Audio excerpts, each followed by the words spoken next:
Alhamdulillahi Rabbil Alamin, wassalatu wassalamu ala khayri khalqillahi ajma'in, nabiyina Muhammedin wa ala alihi wa sahbihi wa man salaka tariqahum wa iqtada bi hadihim ila yawmiddin.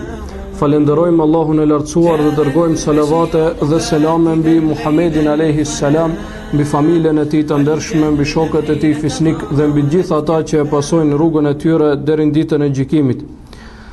Vëllezër të ndershëm, vazhdojmë me derset të cilat I mbajmë të martave në lidhje me jetën e pejgamberit alayhis salam dhe kemi arritur deri tek një mësim shumë I rëndësishëm I cili ka të bëjë me hijretin e pejgamberit alayhis salam prej Mekë në Medinë.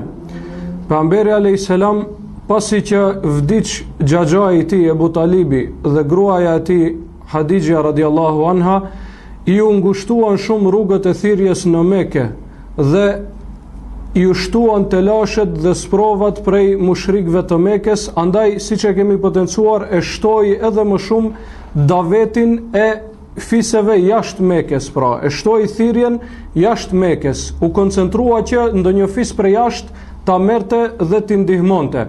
Dhe kështu edhe ndodhi, elhamdulillah, erdh fisi faktikisht edhe prej Ausit edhe prej Hazrexhit, erdhën prej Medinës, dy fiset kryesore të Medinës erdhën dhe ja dhanë besën Muhamedit alayhis salam. Dhe kur ndodhi beslidhja e dytë me të cilën ata I premtuan se do ta ndihmojnë dhe do ta marrin tek vendi I tyre, do ta konsiderojnë si prindin e tij dhe do ta ndihmojnë dhe do ta mbrojnë nga çdo gjë nga e cila I ndihmojnë familjen e tij, atëherë pejgamberit alayhis salam ju dha leje shokëve të tij që të fillojnë dal nga dal e të shkojnë për në Medinë, pra të fillojnë të përhapen dhe të largohen prej Mekës e të shkojnë për në Medinë. Andaj filluan muslimanët që fshehurazi dal nga dal, një nga një, dy nga dy, në grupe të vogla, pra të largohen prej Mekës dhe të nisen për në Medinë. Dhe prej të parëve të cilët bën hijret ishte Ebu Seleme. Prej sahabëve të njohur Ebu Seleme, po ashtu Amir ibn Rabia me gruan e tij dhe Abdullah ibn Jahsh. Këta ishin turma e parë që shkuan për në Medinë.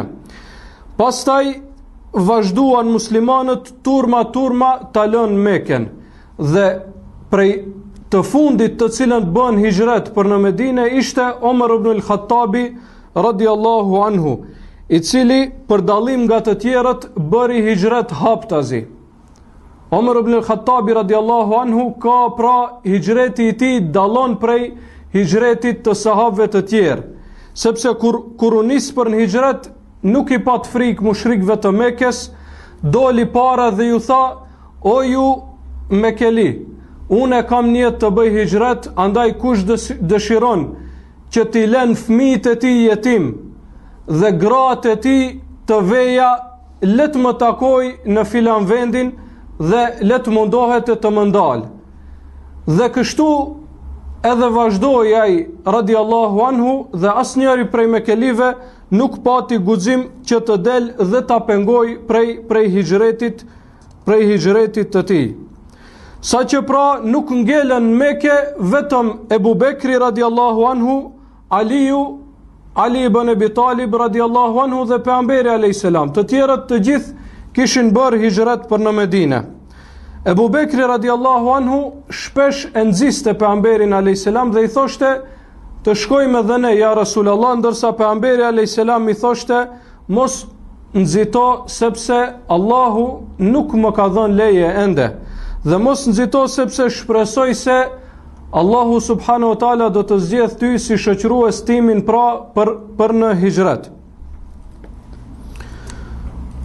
Kur e pan mushrikët se shokët e pejgamberit alayhis salam filluan të shkojnë në Medinë turma dhe filloi të shtohet numri I atyre që bënin hijret, u tubuan në një vend dhe aty mori pjesë edhe Iblisi lanetullahi alej në formën e një plakut. Dhe filluan secili t'jep propozim se çka do të bëjnë me pejgamberin alayhis salam. Njëri thoshte do ta burgosim, tjetri thoshte do ta përzom, tjetri thoshte do ta vrasim. Andaj pasi e than secili I tha ato propozimet e veta, ju drejtuan këtij plaki dhe I than: çka mendon ti? Ai tha, unë mendoj pra Iblisi, faktikisht shejtani ishte në formë të atij plakut dhe i tha, unë mendoj se duhet që të vritet, sepse çdo opsion tjetër është rrezik për ju. Nëse e burgosni, mund që ti irritoni shokët e tij dhe të nisin luftë kundër jush. Nëse e përzini, do të shkojë dhe do të ketë ndihmëtar. Andaj e vetmja zgjidhje, të cilën zgjidhje reale për ju, është që ta vrisni atë dhe ta largoni. Mirë po, e patën një problem tjetër, si kur ta vriste ndonjëri prej tyre, do të ishte e lehtë hakmarrja kundër tij. Dhe do të rrezikohej fisi i tij nga fisi i pejgamberit alayhis salam, sepse edhe pse ishin mushrik, ata nuk e duronin që gjaku i tyre të derdhej. Andaj ky shejtani u dha një propozim edhe më të mirë. Ju tha do të tuboheni prej secilit fis nga një djalë i ri. Do t'i tuboni në një vend, do t'ju jep një armë dhe secili pra do ta godas pejgamberin alayhis salam me goditjen e një njeriut, që gjaku i tij të shpërndahet në mesin e fiseve dhe mos të kenë mundësi që të hakmeren kundër jush, dhe mos të kenë tjetër rrugdalje pos që ta pranojnë që t'ja shpaguani dëm shpërblimin. Mirë po, ata bën kurth, Allahu subhanahu wa taala u përgatiti një kurth tjetër kundër tyre dhe u azgjësoi kurthën e tyre. Erdh Xhibrili alayhis salam dhe i tregoi pejgamberit alayhis salam, i tha, këtë natë i tha, mos fli në krevatin tënd, sepse je në rrezik. Andaj i tha, merre djalin e xhaxhait tënd që të jetë në vendin tënd, kurse ti largohu në një vend të sigurt.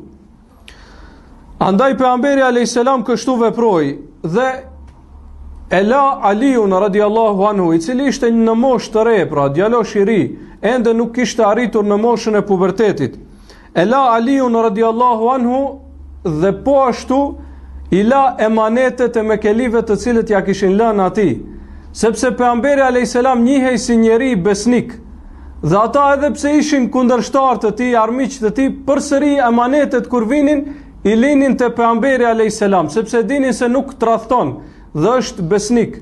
Dhe pejgamberi alayhis salam edhe në këtë rast, edhe pse ata donin që ta vrasin, i ala Aliut radiallahu emanetet që t'u akthej atyre pra. Dhe kjo e tregon atë moralin e lartë të pejgamberit alayhis salam. Ata donin ta vrasin, kurse ky kujdesej për emanetet e tyre që t'u akthej atyre sallallahu alaihi wasallam. Pastaj pejgamberi alayhis salam, ata ishin tubuar rreth shtëpisë së tij, të gjithë me armë dhe bëheshin gati, pra grupoheshin për të hyrë në shtëpi dhe për ta sulmuar. Pejgamberi alayhis salam doli duke e lexuar surën Yasin. Gjëgjësisht i lexoi 9 ajetet e para të surës Yasin derisa arriti tek fjala e Allahut subhanahu wa taala, fa aghshaynahum fahum la yubsirun. Thot Allahu, dhe ne u a kemi marrë shikimin atyre, andaj ata nuk shohin. Është për qëllim për qafirat. Dhe kur e tha këtë ajet pejgamberi alayhis salam dhe dorë para atyre, ata nuk e pan pejgamberin sallallahu alaihi wasallam. Dhe ai ecte kadal dhe mbi kokën e secilit prej tyre vendoi pak zall, pra për t'u treguar se ai ka qenë aty, mirë po ata se kanë pa dhe është larguar prej tyre. Dhe kështu veproi, u vendoi zall mbi kokë dhe u largua, kurse ata rrinin, pritnin se çka do të ndodhë, nuk e shihnin pejgamberin alayhis salam. Dhe kjo ishte mucize për Muhamedit alayhis salam. Derisa erdh njëri prej tyre i cili ishte vonuar dhe ju tregoi, i tha, çka është me juve, presim. Po tha, kush ua ka lënë kët zallin mbi koka? Ata kur e pan se kishin zall, u hutuan, e pan se diçka nuk është në rregull.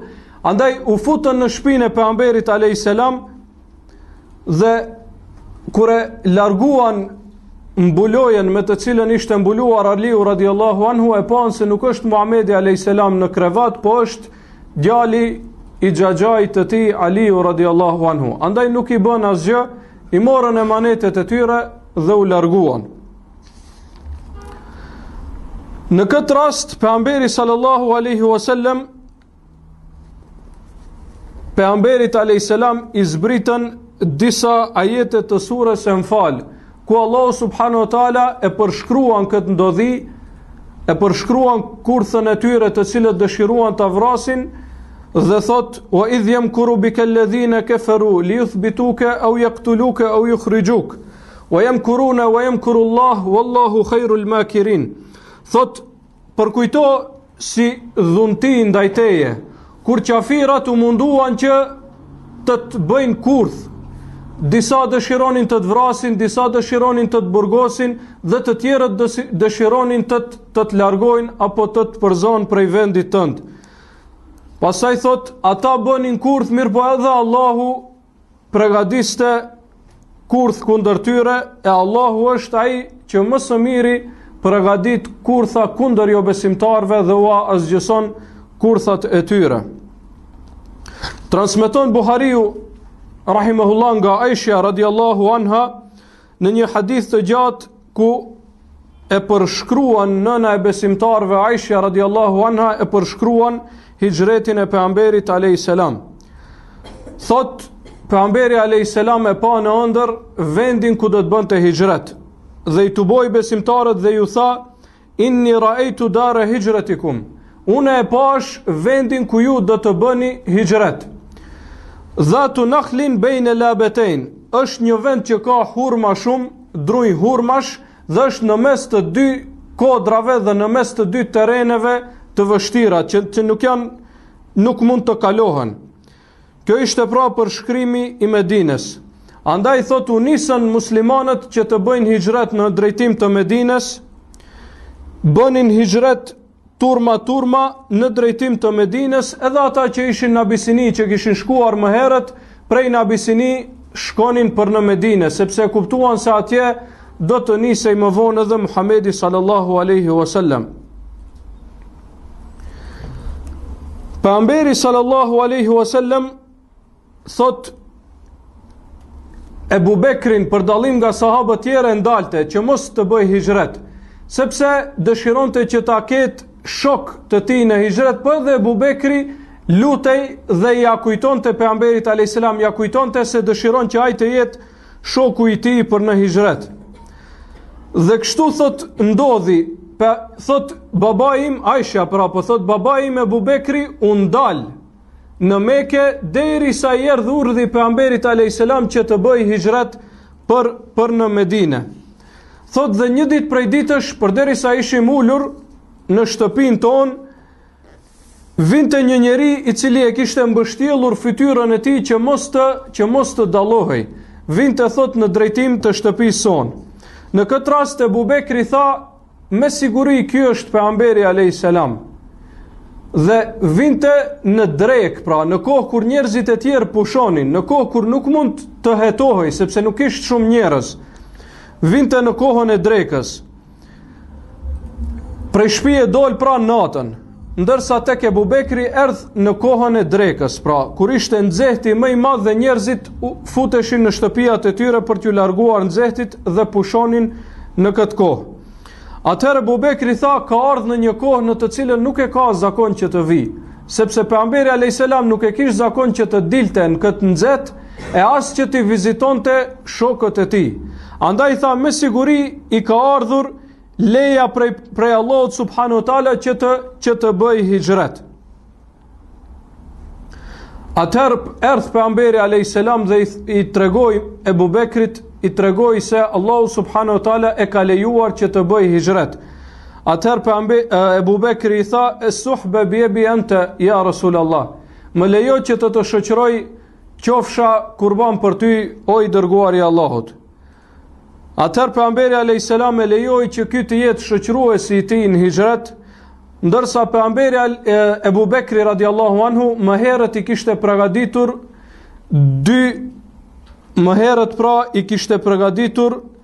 dy kafsh për udhtim. Dy kafsh të special për udhtim pra. Atëherë, duke i përgatitur ato, njërës prej këtyre dy kafshëve, nuk përmendet në këtë hadith se a ka qenë deve apo kuaj, nuk përmendet në me thonë këtë hadith. Njërës prej këtyre dy kafshëve i i mungoi litari për ta lidhur. Atëherë Esma, bia e Abu Bekrit radiallahu anhu, e largoi atë kaishin e saj me të cilin e lidhte teshën e saj dhe i dha pejgamberit alayhis salam që ta shtonte pra për ta lidhur kafshën me të cilën udhtonte. Andaj prej këtë ditë Esma e mor një emër lëvdate e që quhej ajo e konopit apo e litarit ose e kaishit, pra dhatun nitak. Atëherë u nisën Ebu Bekri dhe pejgamberi sallallahu alaihi wasallam, mirë po nuk u nisën në drejtim të Medinës. E bën pra një lëvizje strategjike dhe u nisën në drejtim të Jemenit. Sepse dinin se Mekelit nëse do t'i kërkonin në drejtim të Medinës. Andaj shkuan në drejtim të kundërt, në drejtim të Jemenit. Dhe shkuan në shpellën Thor, ku mbetën aty pra 3 ditë.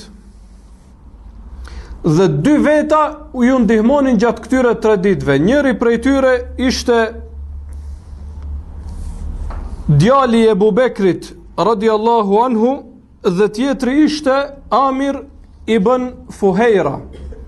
Amir ibn Fuhejra ishte robi liruar i Abu Bekrit, pra shërbëtori i Abu Bekrit ka qenë robi ti, pastaj Abu Bekri e kishte liruar.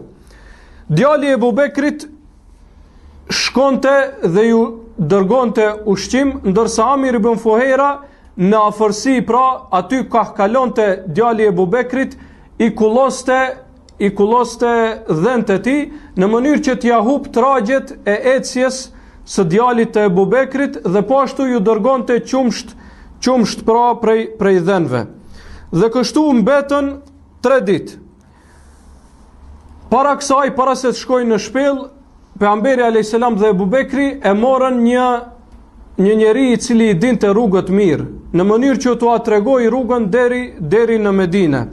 Ai ishte Abdullah ibn Urejkit dhe u morën vesh me të që pas 3 ditëve Abdullah ibn Urejkit t'i merrte kafshët e tyre dhe të shkonte tek shpella, sepse kafshët nuk i morën me vete në shpellë, i lanë në një vend të caktuar. Detyra Abdullah ibn Urejkit ishte që pas 3 ditëve së bashku me ato 2 kafshët të shkoj dhe t'i merrte pra Abu Bekrin dhe Muhammedin sallallahu alaihi wasallam. Dhe kështu veproi, pas 3 ditëve shkoi dhe i mor pejgamberin alayhis salam. Ata e morën Amir ibn Fuhejrën së bashku me Abdullah ibn Urejkit. Këta 4 veta pra u nisën për në hijret. Mirë po, ky Abdullah ibn Urejkit nuk shkoi në drejtim të Medinës. Pasi dolën prej shpellë, vazhdoi edhe më tutje në drejtim të Jemenit, i cili ishte në jug. Dhe u kthye në një rrugë e cila ishte rrugë që rrallë dikush e njihte, pastaj u kthye në drejtim të veriut, në drejtim të Medinës. Rrugë të cilën nuk e njihte secili, po vetëm ata të cilët i dinin rrugët e udhëtimit në gadishullin arab në përpikshmëri. Dhe këta quheshin delil apo hirrit, ata që ja tregonin rrugën njerëzve. Pas 3 ditëve Kurejshët filluan që ta hetojnë mos prezencën e Muhamedit alayhis salam. E panë se nuk është aty Muhamedi alayhis salam.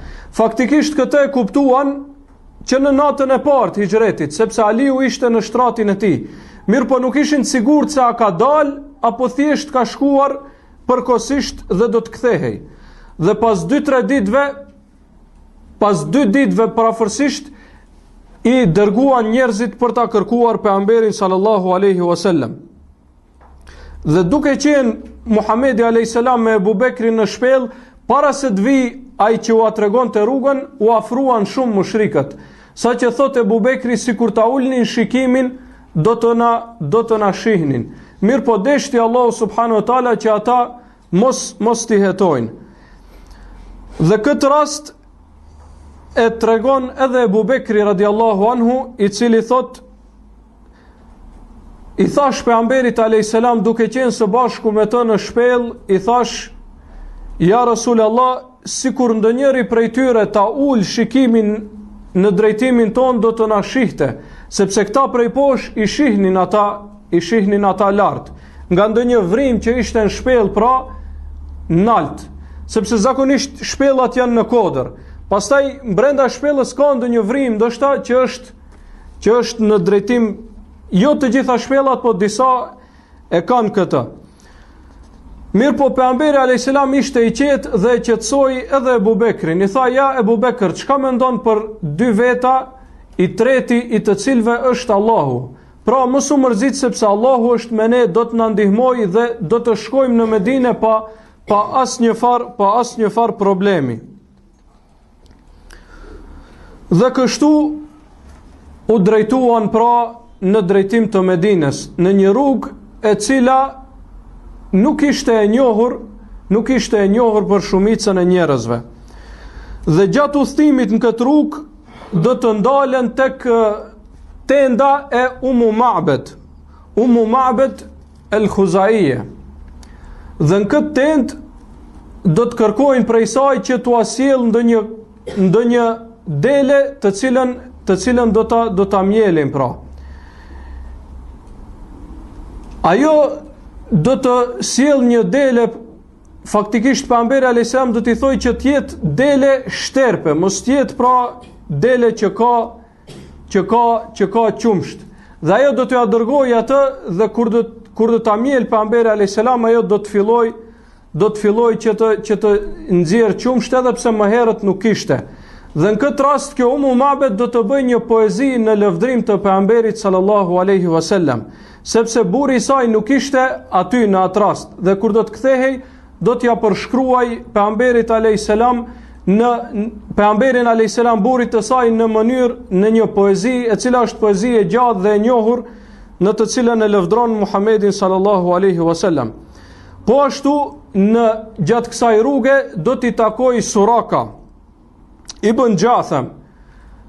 Suraka ibn Jathem në këtë kohë ishte mushrik.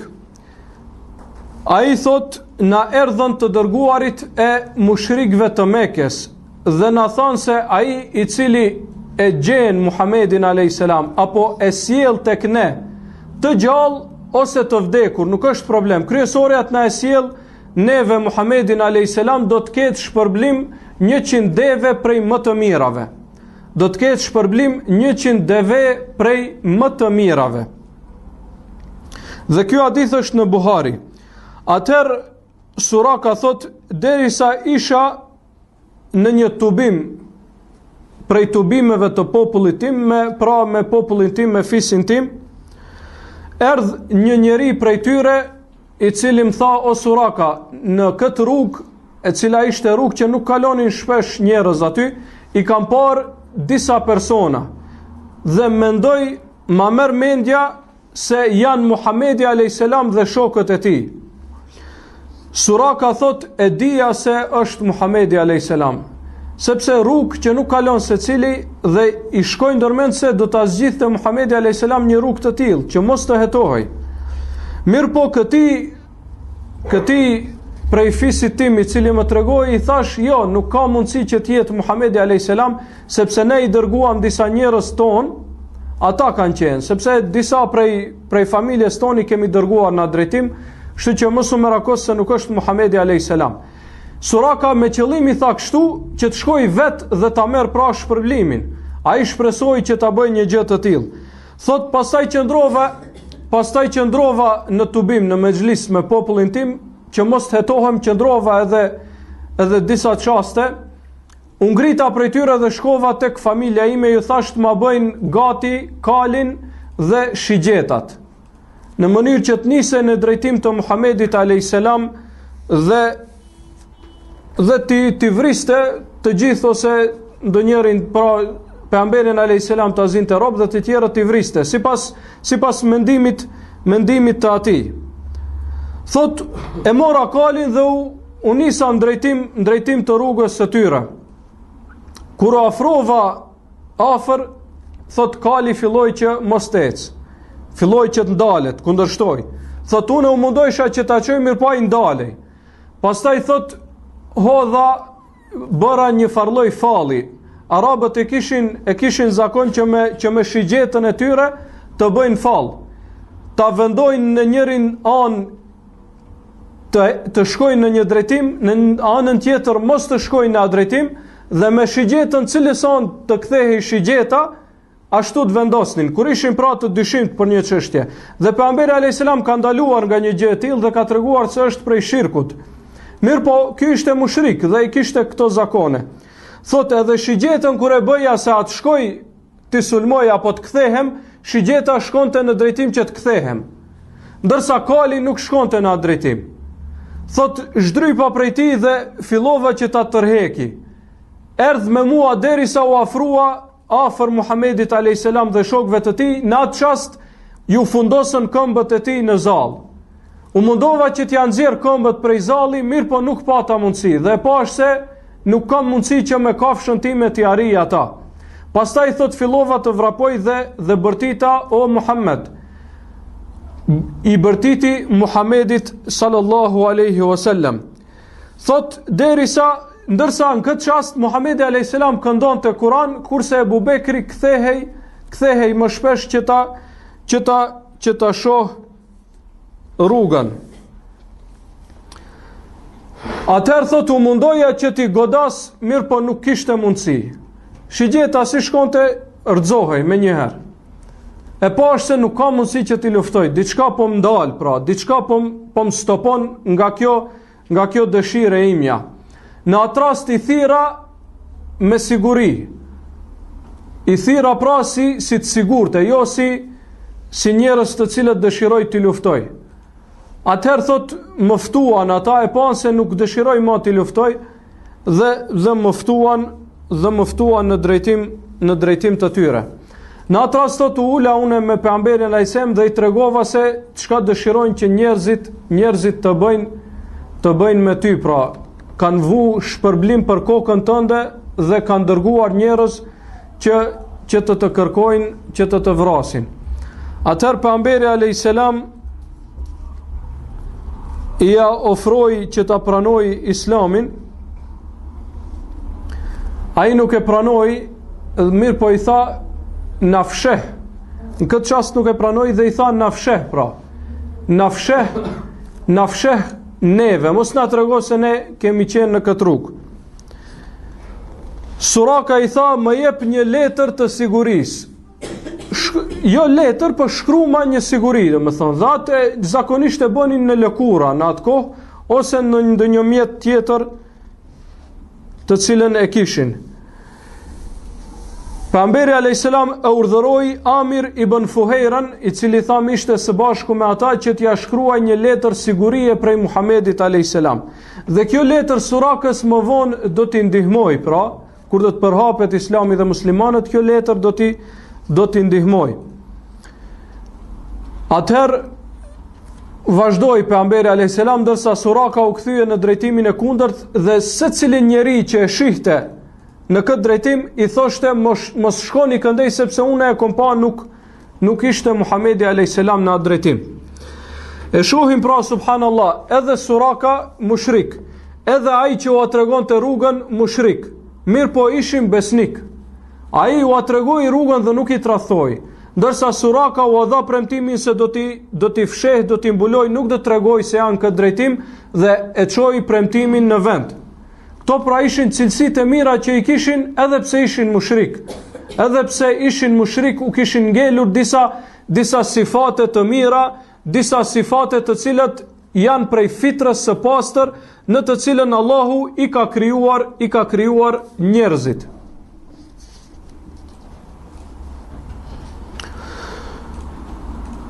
Po ashtu transmetohet nga Urve ibn Zubairi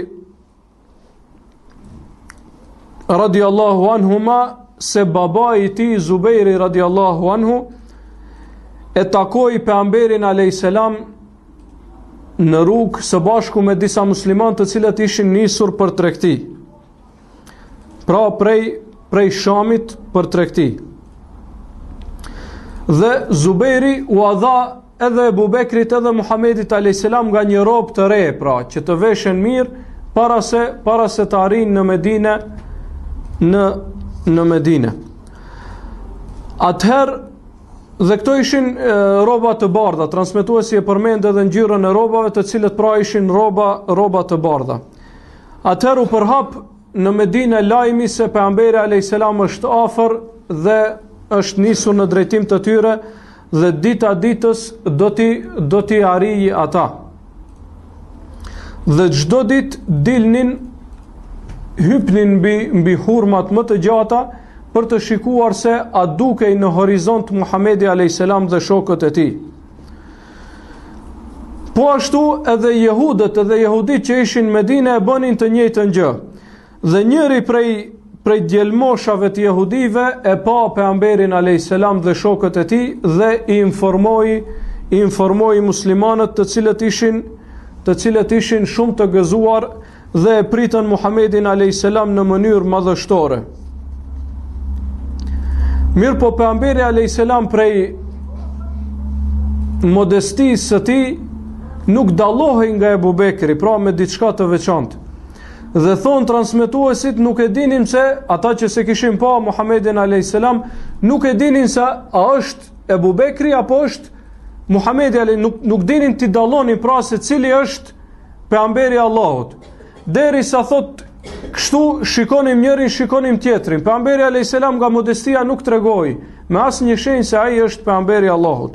Atëherë kur ulën thot Ebu Bekri filloi që ta fladit pejgamberin alayhis salam me atë fladitse që i kishin në atë kohë, pra, atëherë thot e kuptuam se ky ishte pejgamberi i Allahut e jo ky tjetri.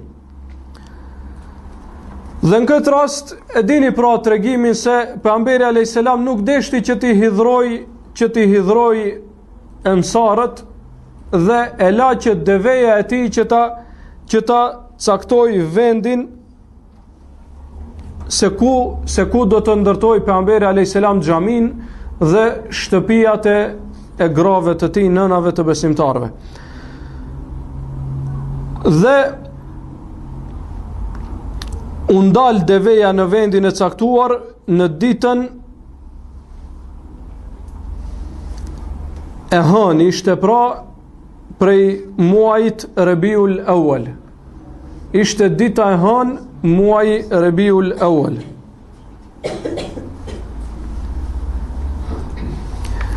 Dhe me këtë ky dietar, pra librin e të cilit po e lexojmë së bashku dhe po e sqarojmë, përfundon tregimin e hijretit. Dhe sa i përket veprave që i ka bërë pejgamberi alayhis salam pasi që ka arritur në Medinë, i përmend në kapitull të veçantë.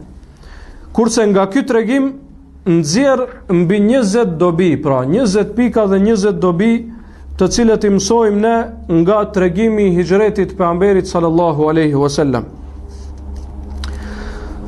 Dhe pasi që nuk do të mund t'i përfundojmë të gjitha këto me një ders, e pam të arsyeshme që dobit në lidhje me hijretin, pra pasi që janë të shumta, t'i lëm në një ders të veçantë, mësimet që i nxjerrim prej hijretit të Muhamedit sallallahu alaihi wasallam, do t'i marrim inshallah taala javën e ardhshme në ders të veçantë që do të titullohet mësimet që i marrim apo që i nxjerrim prej hijretit të Muhamedit sallallahu alaihi wasallam. Me kaq po e përfundojmë, wa sallallahu wasallam ala nabina Muhammad wa ala alihi wa sahbihi.